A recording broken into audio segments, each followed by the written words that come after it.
Mikhail Petrov never believed in the supernatural. In 30 years of working in the taiga, he had seen everything. But what he discovered inside a 100-year-old cedar tree on a May morning in 2019 made him cross himself with trembling hands and whisper prayers. The chainsaw roared for the last time. The mighty trunk slowly tilted and collapsed with a deafening crash. Mikhail turned off the tool and wiped the sweat from his forehead. Just another day at work. But nature had an encounter in store for him that would turn the lives of dozens of people upside down. When it fell, the ancient cedar split in half. A huge hollow was exposed, and there, in the black depths, human bones gleamed white. Petrov recoiled. His heart was pounding like a hammer. The remains of 2 people lay in the hollow. Next to them were rotten clothes, a backpack, and some other items. All of this was inside a living tree, 3 meters above the ground. How did 2 people end up in the hollow of a century-old cedar tree? Before we begin the story, please write which city you are from. We are very interested to know where you are watching our video. Don't forget to subscribe to our channel and leave your rating. Mikhail took out his phone with trembling hands. The reception in the taiga was poor, but he was lucky. The call went through on the 3rd try. "Hello, police. I found dead people. They're inside a tree. I don't know how it's possible." An hour later, an investigation team arrived at the scene. Senior investigator Anna Smirnova examined the find and frowned. In her 20 years of service, she had seen the most sophisticated crimes. But this surpassed everything. The remains belonged to a young man and woman. Judging by their clothes and the items that had been preserved, they had died at least 10 years ago, perhaps much earlier. But the main mystery lay elsewhere. The hollow was natural, formed by the decay of the tree trunk. The entrance was high up and no more than 40 centimeters in diameter. How did 2 adults get inside? And why couldn't they get out? Is it possible that a bear dragged them there? Suggested one of the experts. Smirnova shook her head. Bears do not drag their prey up trees. Moreover, the remains were lying in anatomical order, as if the people had died of natural causes. The murder theory also seemed unlikely. Who would hide bodies in a tree hollow, and why? It would require superhuman effort and ingenuity. A closer look revealed more oddities. The backpack contained documents, passports belonging to Valentina Morozova and Sergei Volkov, newlyweds from Krasnoyarsk. The dates of birth indicated that they were 24 and 26 years old, respectively. But the most striking find was a notebook with notes. The last entry was dated March 2003, 16 years ago. Smirnova carefully turned the pages. The handwriting belonged to a woman. The entries were made daily and ended abruptly. The last lines were barely legible. "Serezha won't get up anymore. It's cold. Very cold. If anyone finds this." What happened to Valentina and Sergei in March 2003? Smirnova ordered that all material evidence be seized. The remains were sent for forensic examination. A painstaking search for information about the missing people began. Valentina Morozova had been listed as missing since March 2003. Her parents filed a missing person report. The girl worked as a school teacher and had recently married Sergei Volkov. Sergei Volkov was a forestry engineer and an experienced tourist. He also disappeared in March 2003. According to relatives, the newlyweds went on a honeymoon trip to the taiga. 16 years ago, a search was conducted for them. The search operation lasted a month and involved dozens of rescuers. However, only an abandoned tent and traces of a campsite were found. Now the mystery has taken a new turn. Why were an experienced tourist and his wife found walled up in a tree hollow? Who or what caused their deaths? The results of the examination confirmed the identities of the deceased. DNA analysis left no doubt that it was indeed Valentina and Sergei. The cause of death was hypothermia. No signs of violence were found. But this only deepened the mystery. If no one killed them, how did they end up in the hollow, and why couldn't they get out? Smirnova studied the materials from the 2003 search operation. The newlyweds had planned a week-long trip to Lake Medvezhye. The route was not difficult, and the weather was relatively favorable. Sergei had extensive experience hiking in winter. What could have gone wrong? The last call to their parents came on February 28th from the village of Berezovka. Valentina said that everything was fine and they were setting off on their route. No one heard from them again. They were supposed to return on March 7th. The newlyweds did not show up. The search began the next day. Rescuers found their camp on the third day of the search. The tent was neatly folded and hidden under a snag. Inside were all their personal belongings, food, and documents. The GPS navigators showed that they had reached their planned destination, Lake Medvezhye. But where were the tourists themselves? The search was conducted within a 5-kilometer radius of the camp. Dogs and a helicopter were brought in. The result was 0. Now, 16 years later, it has become clear why. Valentina and Sergei were only half a kilometer from their camp. But they were in a tree hollow, 3 meters above the ground. How can this be explained? Smirnova decided to personally inspect the scene of the tragedy. Together with a forensic expert, she went to the cedar tree where the remains were found. The tree was impressive in size. The trunk was almost 2 meters in diameter. Experts estimated its age at 110 to 120 years. The hollow had formed naturally as a result of heart rot. The entrance to the hollow was on the north side of the trunk, 3 meters above the ground. The opening was oval in shape, approximately 40 by 60 centimeters. It was large enough for a thin person to crawl through. The internal volume of the hollow was about 2 cubic meters. 2 adults could fit inside, but it would be very cramped. Let's suppose they climbed in there to shelter from the weather, the expert mused. But why couldn't they get out? Smirnova carefully examined the entrance to the hollow. The edges of the opening were uneven, with sharp knots.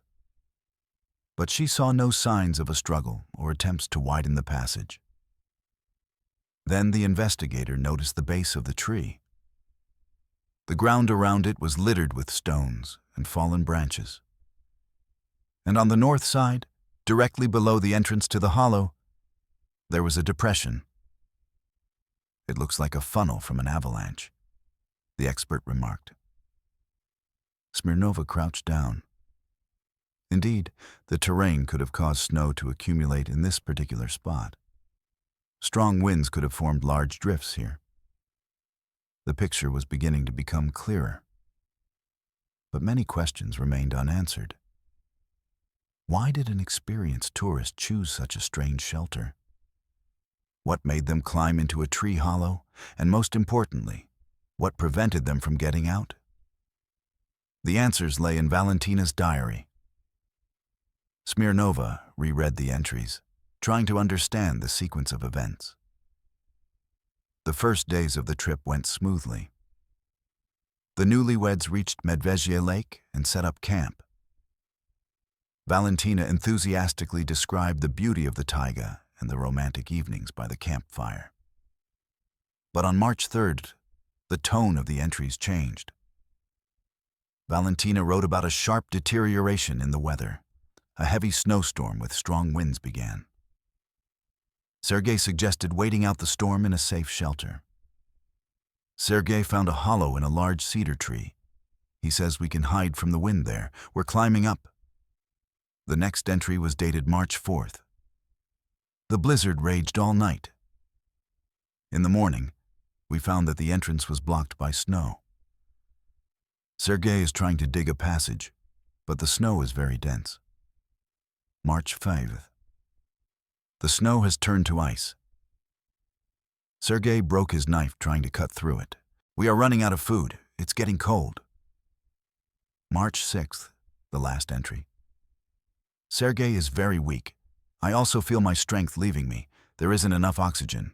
If anyone finds these notes, we loved each other. Smirnova put down the notebook. The picture of the tragedy was becoming clear, but there were still technical questions that required expert assessment. She turned to an expert in extreme survival. He confirmed that heavy snowfall and wind could have blocked the entrance to the hollow. Snow compacts and freezes, turning into an ice plug. The amount of air in the hollow was insufficient for 2 people to survive for long. Carbon dioxide accumulated and oxygen became scarce. Combined with the cold, this led to rapid physical deterioration. Attempts to break through the ice plug with bare hands or a knife were doomed to failure. An axe or crowbar was needed. But the tools had been left at the camp. Meteorologists confirmed that in early March 2003, a strong cyclone had indeed raged in the region. Snowfalls were accompanied by squally winds. The temperature dropped to -30 degrees. Everything added up. It was a tragic accident, not a crime. But why didn't the searchers find them then?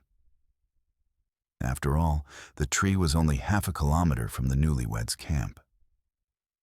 Smirnova studied the search operation reports.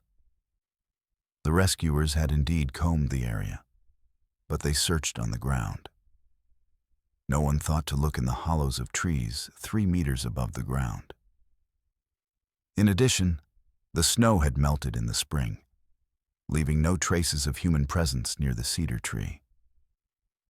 Search dogs also failed to pick up a scent. It had been blocked by snow. A tragic coincidence. The newlyweds died just a few hundred meters from the rescuers, but remained undiscovered for 16 years. Smirnova completed the investigation. The conclusion was clear: death by accident. No signs of foul play were found. The relatives received the remains for burial. 16 years later, Valentina and Sergei found peace. The story received widespread attention. Many did not believe the official version. Death in a tree hollow sounded too incredible. But the experts were unanimous. Nature is harsh and unpredictable. The taiga does not forgive mistakes. One wrong decision can cost a life. A memorial plaque was placed on that cedar tree. To Valentina and Sergei, love is stronger than death. Lumberjacks now avoid this place. They say the tree is cursed, but Mikhail Petrov thinks differently. The cedar tree kept a secret for 16 years, and it revealed it when the time came. Perhaps the newlyweds wanted to be found. They wanted their loved ones to know the truth. They wanted their story to serve as a warning to others. The taiga remembers everything, and someday it will tell the story.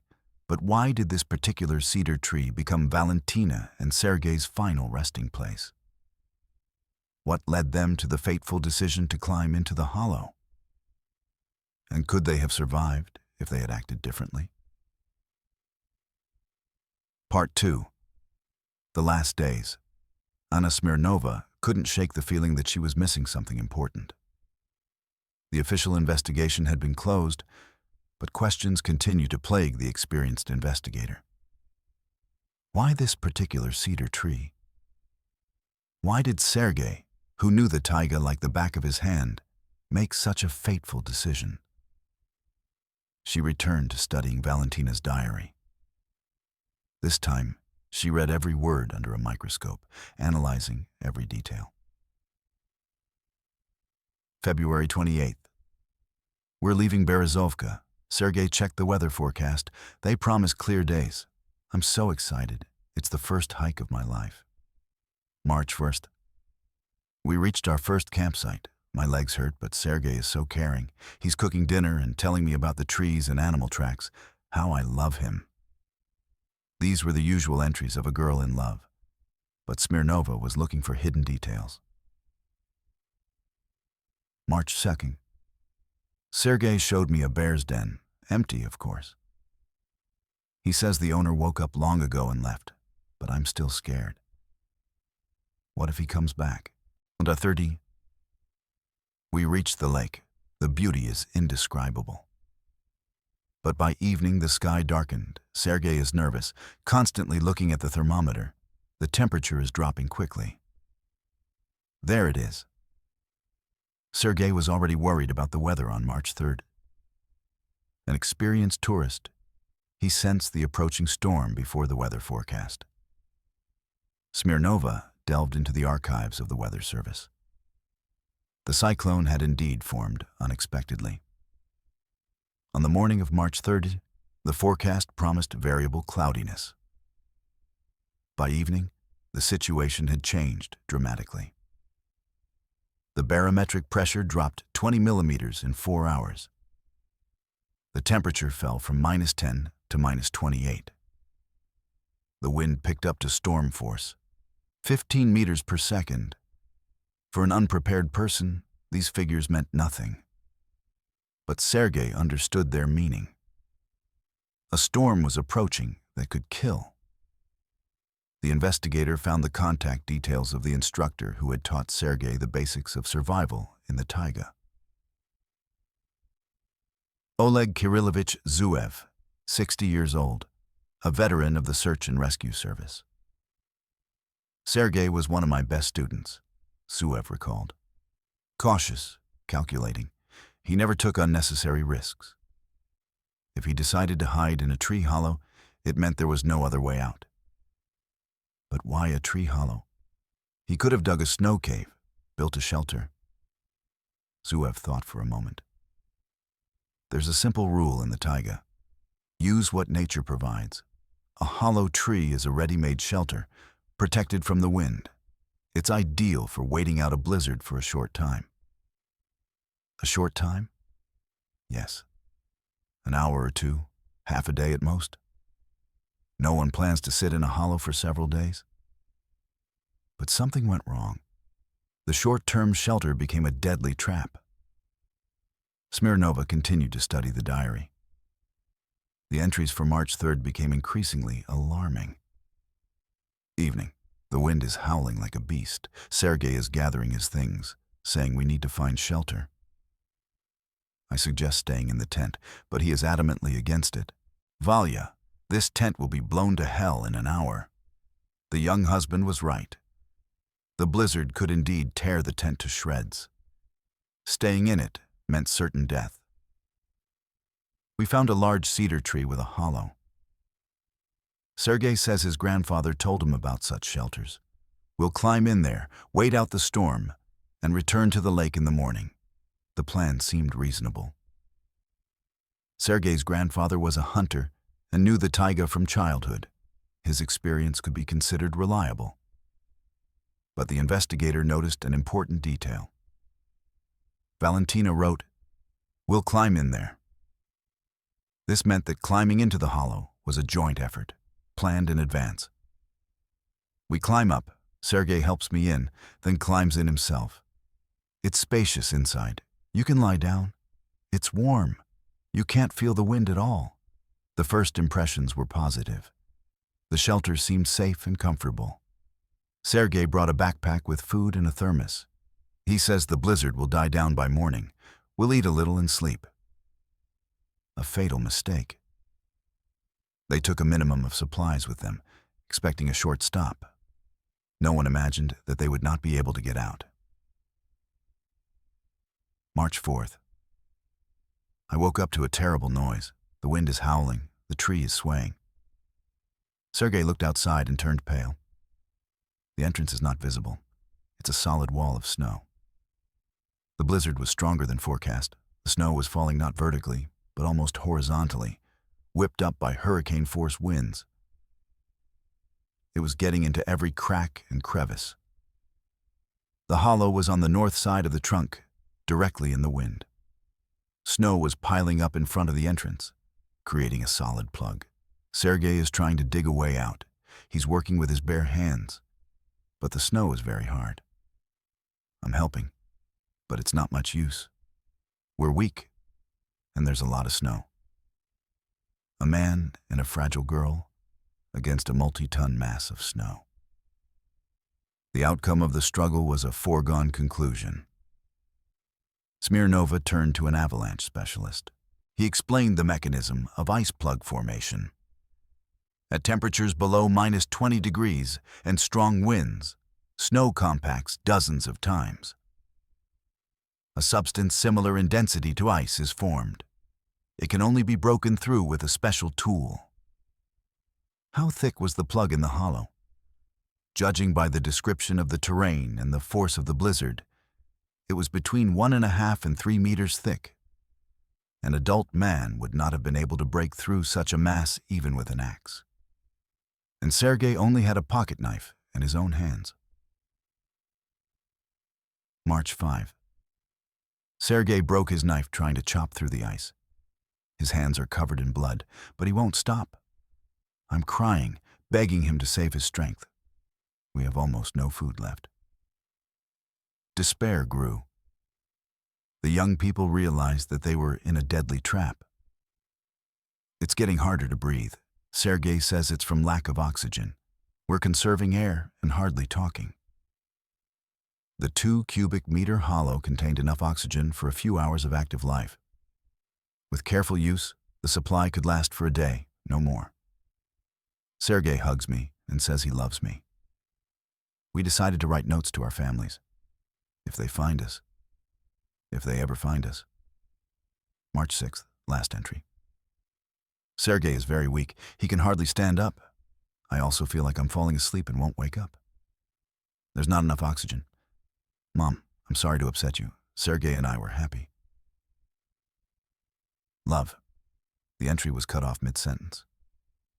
Valentina did not have time to finish her last words. Smirnova closed the diary. The tragedy was reconstructed minute by minute. The newlyweds did not make any critical mistakes. They acted sensibly, based on the information available to them. But nature proved stronger than human calculations. The investigator decided to consult a psychologist, Dr. Elena Viktorovna Kravtsova, specialized in human behavior in extreme situations. Why didn't they try to break the walls of the hollow from the inside? The instinct for self-preservation works differently. People cling to the only safe place they can find. The hollow provided warmth and protection from the wind. Destroying it meant losing their last refuge. But they knew they were suffocating, didn't they? Hypoxia, oxygen deprivation, affects thought processes. People lose their ability to think logically. Decisions are made on an emotional level. Sergei and Valentina fought against the snow jam for as long as they had strength. When the oxygen ran out, they simply fell asleep in each other's arms. Smirnova studied the medical report. Death was caused by a combination of factors: hypothermia, hypoxia, dehydration. There was no agony. The newlyweds simply fell asleep and never woke up. In a sense, it was a merciful death. But the investigator was tormented by another question. Could they have been saved? Was there an alternative scenario? She turned to meteorologist Vladimir Petrovich Morozov. He dug up the archives and reconstructed the chronology of the blizzard.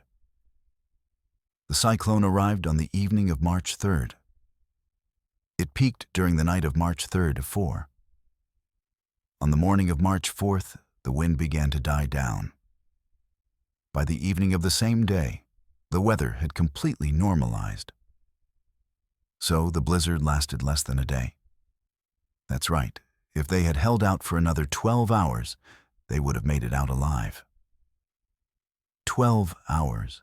Half a day separated the newlyweds from rescue. But there was only enough oxygen in the hollow tree for 18 hours. The supply ran out before the storm subsided. Smirnova asked the expert to calculate alternative options. What would have happened if Sergei and Valentina had acted differently? Option 1. Stay in the tent. The result would have been certain death. The hurricane-force winds would have torn the tent apart in half an hour. Option 2. Build a snow cave. The result? Possible survival. But it would take 2 to 3 hours to dig a cave.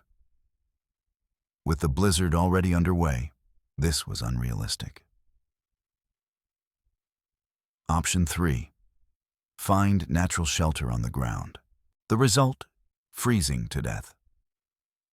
The temperature was -28, with winds of 15 meters per second. The effective temperature dropped to -40. The hollow in the cedar tree was indeed the best option available. But why didn't they take more supplies? Why didn't they plan for a long stay in the shelter? The answer lay in the very nature of the extreme situation.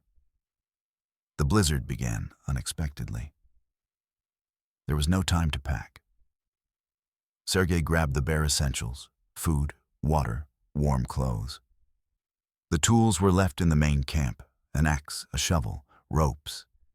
Everything that could help in the fight against the snow. What if they hadn't climbed into the hollow together? Smirnova asked the expert. One stayed outside, the other inside. The one outside would have died within the first 2 hours.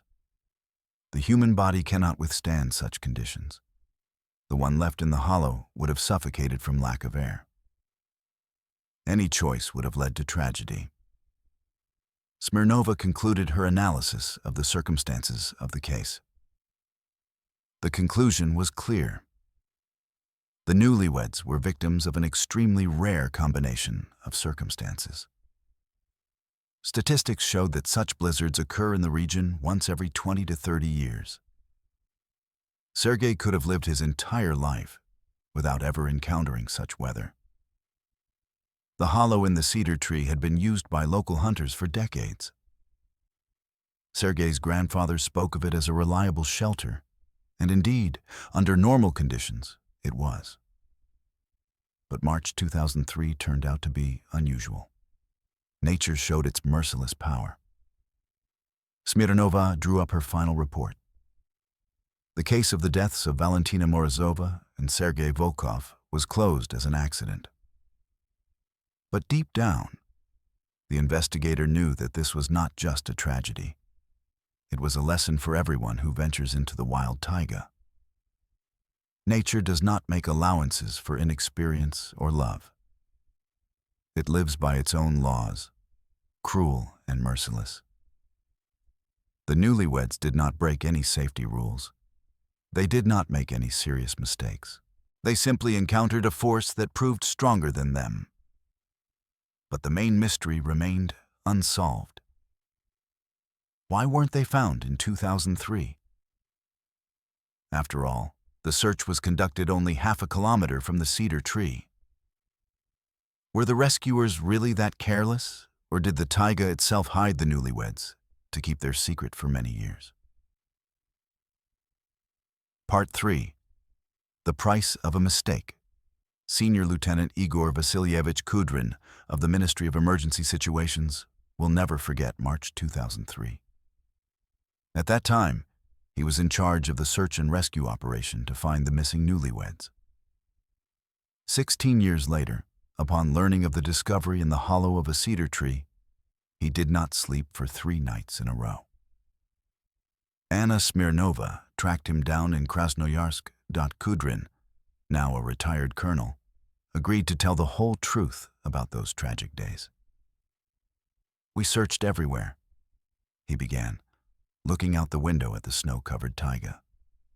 We combed every meter within a 5-kilometer radius of their camp. How could we have missed a tree half a kilometer away? Smirnova took out a map of the search operation.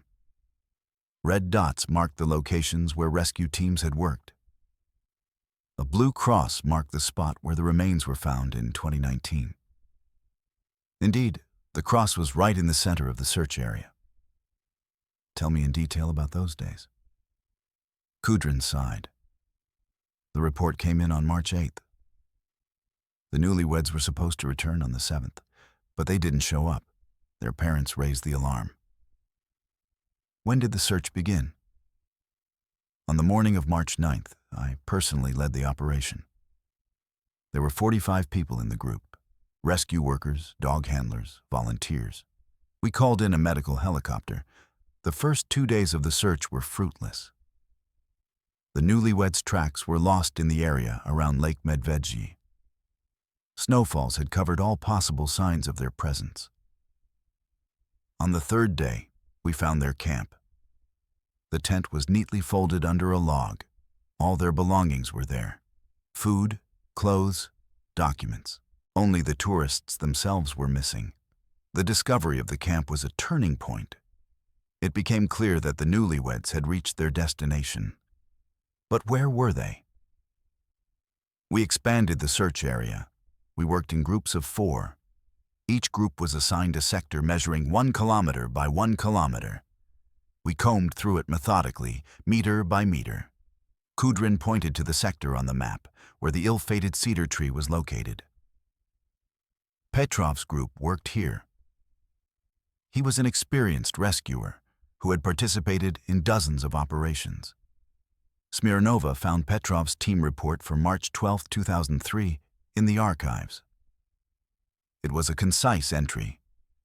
Sector G4 has been completely searched. No signs of human presence have been found. Sector G4. That was where the cedar tree with the hollow trunk had stood. Can we talk to Petrov? Kudrin's face darkened. Anatoly died 5 years ago. Heart attack. But I remember that day. He came back angry, saying the sector was empty. No traces, no clues. How could an experienced rescuer miss a tree with human remains? The answer lay in the specifics of the search methodology. Rescuers were looking for living people or fresh traces of their presence. A hollow at a height of 3 meters was not within their field of attention. We focused on the behavior of lost tourists, Kudrin explained. People look for shelter on the ground, under rocks, in pits, among fallen trees. No one climbs into tree hollows. But isn't that a logical shelter from the weather? For a hunter, yes. For city dwellers, no. Valentina was a teacher. Her first time in the taiga, Sergei was a tourist. But he didn't come from a hunting family. Kudrin didn't know about Sergei's grandfather, an old hunter. That information didn't make it into the search documents. But there was another reason why the remains were not found.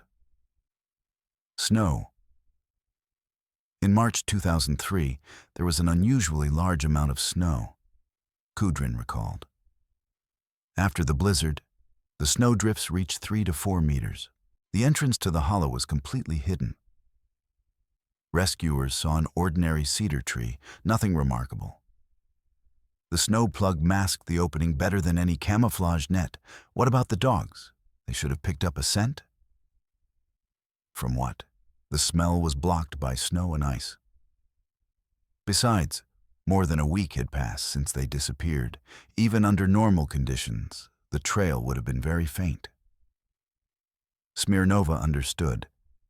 The searchers had acted correctly based on the information available. They could not have imagined such an exotic hiding place. But Kudrin was tormented by guilt. For 16 years, he had blamed himself for the failure of the operation. If we had looked in the hollow back then, they would have been dead anyway. Smirnova interrupted him. The forensic expert determined that death occurred on March 6-7. You started the search on the 9th. But Kudrin shook his head. We could have found them earlier. We could have given their parents answers. 16 years of uncertainty is worse than death. The story took an unexpected turn when Smirnova met Valentina's mother. Nina Petrovna Morozova, 72 years old, lived in a small apartment on the outskirts of Krasnoyarsk. The walls were covered with photographs of her daughter, school years, college, wedding. "I always knew that Valya was alive," she said in a trembling voice. "A mother's heart cannot be wrong. I waited for her to come home." 16 years of waiting, 16 years of hope that slowly faded, but never disappeared completely. When I was told about the discovery, I didn't cry. On the contrary, I felt relieved. Finally, I had an answer. Nina Petrovna recounted her last conversation with her daughter. February 28th, a call from Berezovka. "Mom, we're leaving tomorrow morning. Sergei says it will be very beautiful. I'm a little scared, but he's so experienced." I asked her to be careful. The taiga is no place for a city girl. But Valya was in love. And people in love don't listen to warnings. A mother's heart turned out to be right. But the truth came too late. Sergei's father, Mikhail Ivanovich Volkov, took the news even harder. The man blamed himself for his son's death. I told him about his grandfather's ways of surviving in the taiga. He confessed to Smirnov. About tree hollows, dens, all those hunting tricks. Sergei's grandfather was indeed a hunter. He had spent his entire life in the taiga and knew every tree in the area. His stories seemed like a reliable source of knowledge. But my grandfather never encountered such blizzards. Mikhail Ivanovich continued. The climate was milder in his day, and he had more experience. Old knowledge did not work in the new conditions. Nature had changed, becoming more unpredictable and cruel. Smirnova studied the region's climate statistics. Indeed, over the past 30 years, the number of extreme weather events had tripled. Global warming has paradoxically led to an increase in local disasters. The taiga has become more dangerous for unprepared people. The tragedy of the newlyweds served as a lesson for the search and rescue service. Kudrin initiated a review of search methods. "Now we always check tree hollows," said the current head of the service, Major Sergei Belov. It seems obvious, but no one thought of it before. The requirements for registering tourist groups have also changed. Now it is mandatory to indicate the experience of participants, planned overnight stops, and alternative routes. Each group must have a satellite beacon, Belov explained. The distress signal can be received anywhere in the taiga. The response time has been reduced from 24 hours to 2 hours. Valentina and Sergei were the last victims of the old safety system. Their deaths forced a rethink of approaches to rescuing people in the wilderness. A memorial plaque was placed near the cedar tree where the remains were found. To Valentina and Sergei, love is stronger than death. Below the inscription are 2 dates: February 28, 2003, March 6, 2003. 7 days. That's how long their last trip lasted. A honeymoon that was supposed to be the beginning of a happy family life. Mikhail Petrov, the lumberjack who found the remains, now avoids this place. "It's a bad tree," he says.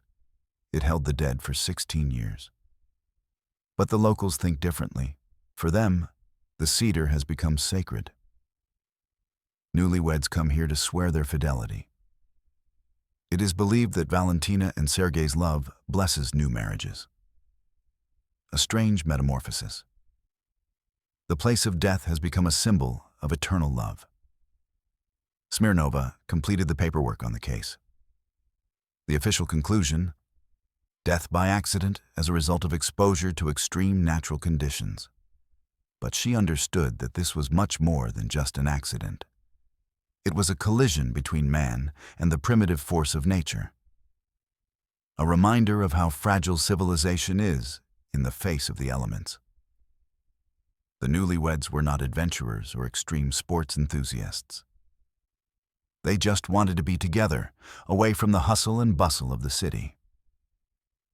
A romantic trip to the wild taiga seemed like a wonderful idea. But the taiga lives by its own rules. It makes no allowances for inexperience, love, or good intentions. One mistake can cost you your life. Sergei made the only right decision in a critical situation. The hollow tree was indeed the best shelter available. In 9 out of 10 cases, such a choice would have saved their lives. But they fell into the one case where nature proved stronger than human calculations. The story received widespread attention on the internet. Some sympathized with the victims, others accused them of recklessness. Still others constructed mystical theories about a cursed tree. But for the relatives, the most important thing was to get answers to the questions that were tormenting them. Now they knew what had happened to their children. They knew that they had not suffered for long. They knew that they had been together until the very end.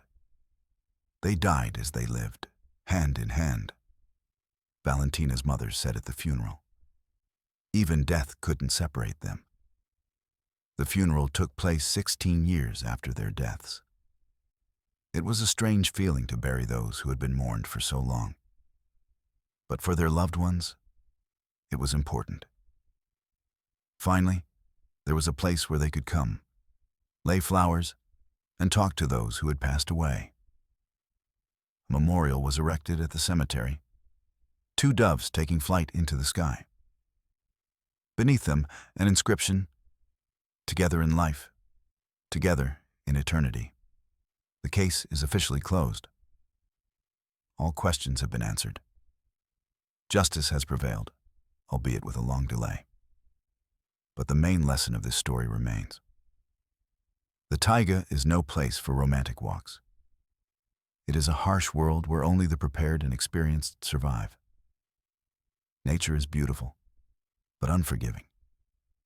It gives people a chance at happiness, but in return demands respect for its power.